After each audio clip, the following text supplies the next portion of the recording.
Buen día, buenas tardes y buenas noches, dependiendo del horario que estés viendo este video. La idea del mismo es hablar sobre las leyes de Newton, pero ¿quién fue Newton? Isaac Newton fue físico, matemático, filósofo, teólogo, inventor y alquimista inglés. Hizo muchas contribuciones al campo de la ciencia, pero las que vamos a ver hoy son las tres leyes de Newton. Así que empecemos. La primera ley de Newton, también llamada ley de la inercia, describe cómo un cuerpo mantendrá su estado de movimiento, ya sea reposo o velocidad constante, a menos que actúe sobre él una fuerza externa, cuya resultante sea diferente de cero. La segunda ley de Newton nos dice que la aceleración de un objeto es directamente proporcional a la fuerza que actúa sobre él, e inversamente proporcional a la masa. Si despejamos esa ecuación, obtenemos que la fuerza es igual a la masa por la aceleración. La tercera ley de Newton nos dice que toda acción genera una reacción igual, pero en sentido opuesto. Por lo tanto, en la interacción entre dos objetos, si el objeto 1 ejerce una fuerza sobre el objeto 2 ejercerá la misma fuerza sobre el objeto 1, pero en sentido contrario. Dicho esto, empecemos con algunos problemas. Explique según las leyes de Newton. A. ¿Cuál es la función del cinturón de seguridad? Bueno, justamente la función del cinturón de seguridad es evitar accidentes, obviamente, pero desde un punto de vista físico, lo que evita es que el cuerpo se siga moviendo. Debido a que el auto, cuando choca o cuando frena repentinamente, se detiene porque es todo un conjunto, pero el cuerpo, al no estar adherido al auto, obviamente trata de seguir su movimiento. Es lo que dice la primera ley de Newton. Que tenemos un video que me pareció muy interesante. Si buscan en YouTube hay muchos videos sobre por qué hay que usar el cinturón de seguridad. Pero este me pareció más interesante. Obviamente nos describe cómo chocar a 100 km por hora es equivalente a caer de 40 metros de altura. Obviamente chocar sin el cinturón de seguridad. Bueno, un colectivo se mueve a velocidad constante y debe frenar repentinamente. ¿Qué sucede con los pasajeros? Bueno, estamos volviendo sobre la primera ley de nuevo. La inercia hace que los cuerpos sigan el movimiento. Si el colectivo frena, obviamente todos se van a ir para adelante. Aquí tenemos un claro ejemplo de lo que les estoy diciendo. Es la cámara posterior del colectivo y el colectivo frena. Se van todos hacia adelante y el que no estaba agarrado voló. C. En todas las maratones y carreras de velocidad, el corredor al cruzar la línea de meta sigue corriendo. ¿Por qué? Bueno, porque justamente lleva un impulso que, para contrarrestarlo, debería ser una fuerza bastante grande, lo cual le puede ocasionar una lesión al corredor. Por eso es que sigue corriendo hasta, digamos, ir descendiendo su velocidad poco a poco. Lo que sucede también en las Olimpiadas es que existe una categoría que se llama salto de longitud, en las cuales un corredor corre justamente, llegado a un punto salta, pero al caer, cae sobre arena, lo cual amortigua su caída. En este tipo de carreras, como verán, todo es cemento. Por lo tanto, si también al llegar a la meta hiciera un salto para poder aminorar esa velocidad, al caer, caería con mucha fuerza y se lastimaría también. ¿Es lo mismo masa que peso?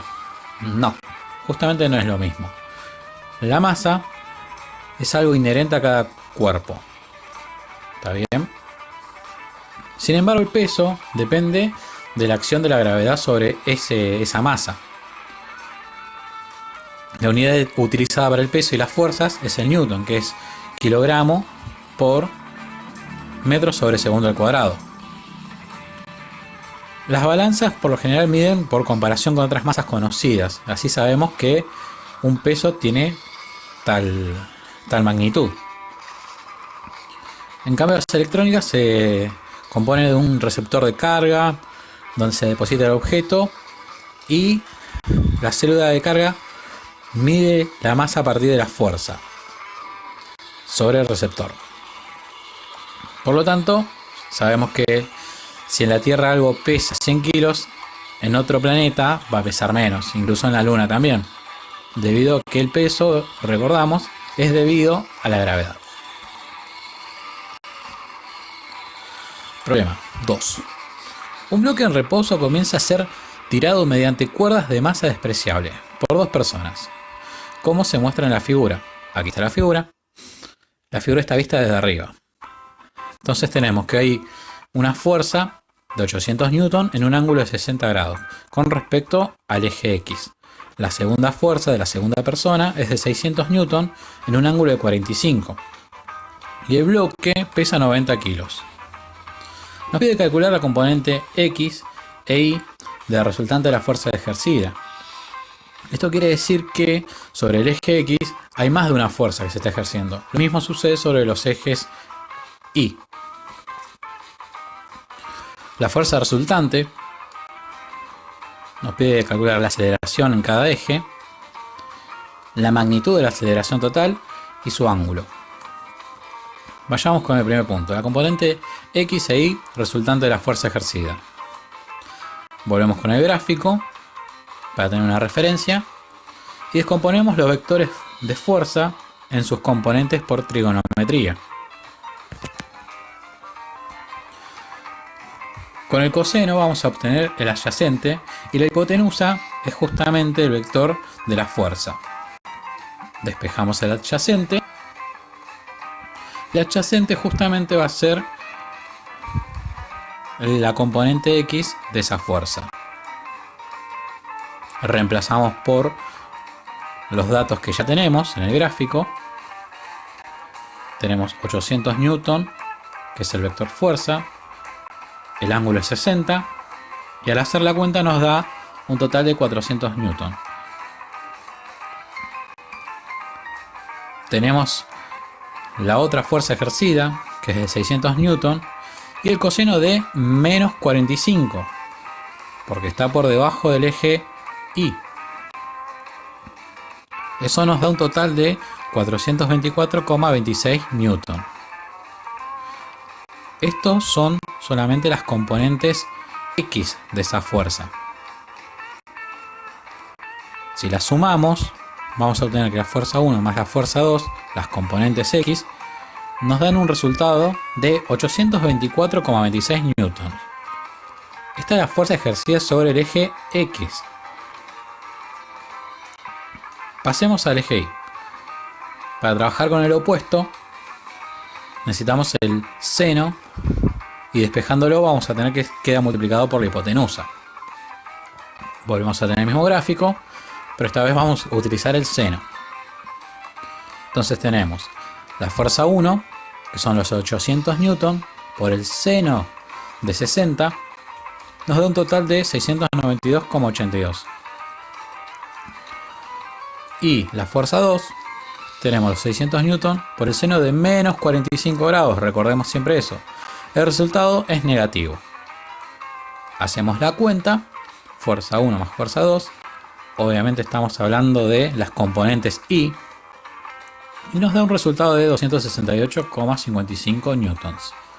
Estas son las componentes resultantes de esta fuerza ejercida. Si tuviésemos más fuerzas, deberíamos ir descomponiéndolas de a una e ir sumando las componentes. Las componentes pueden ser 2, 3, 4, 5, muchísimas. La fuerza resultante. Bueno, como tenemos las componentes a 90 grados cada una, vamos a utilizar la componente total, estamos hablando. Vamos a utilizar Pitágoras. Entonces la fuerza resultante es igual a la raíz de la fuerza resultante en Y al cuadrado más la fuerza resultante en X al cuadrado. Reemplazamos por los valores que ya teníamos. Vamos realizando las cuentas. Primero los cuadrados. Y obtenemos que la fuerza resultante es de 866,9 newtons. Construimos el gráfico. Y tenemos ahí las componentes y la fuerza resultante. Nos pide también la aceleración en cada eje.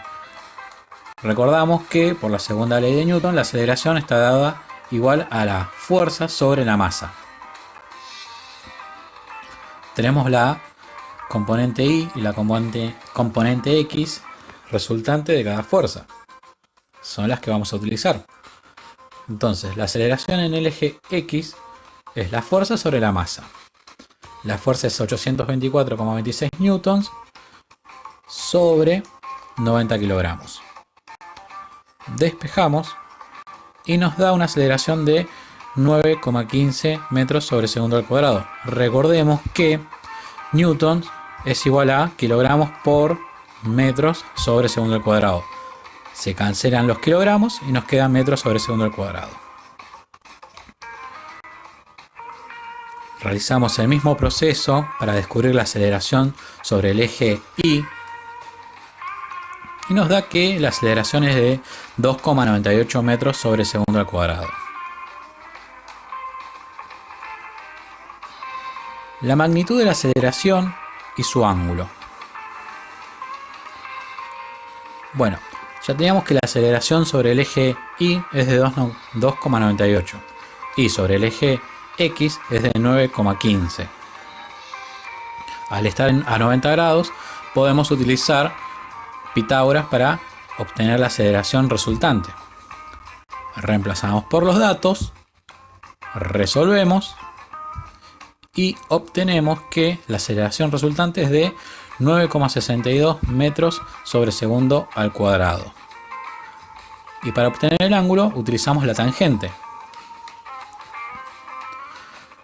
La tangente de la aceleración en Y sobre la aceleración en X, o tangente es igual a opuesto sobre adyacente. Despejamos, reemplazamos y obtenemos un ángulo de 18,3 grados. Bueno, esto es todo. Espero que hayan disfrutado del video y que les sirva. Así que ante todo, éxitos.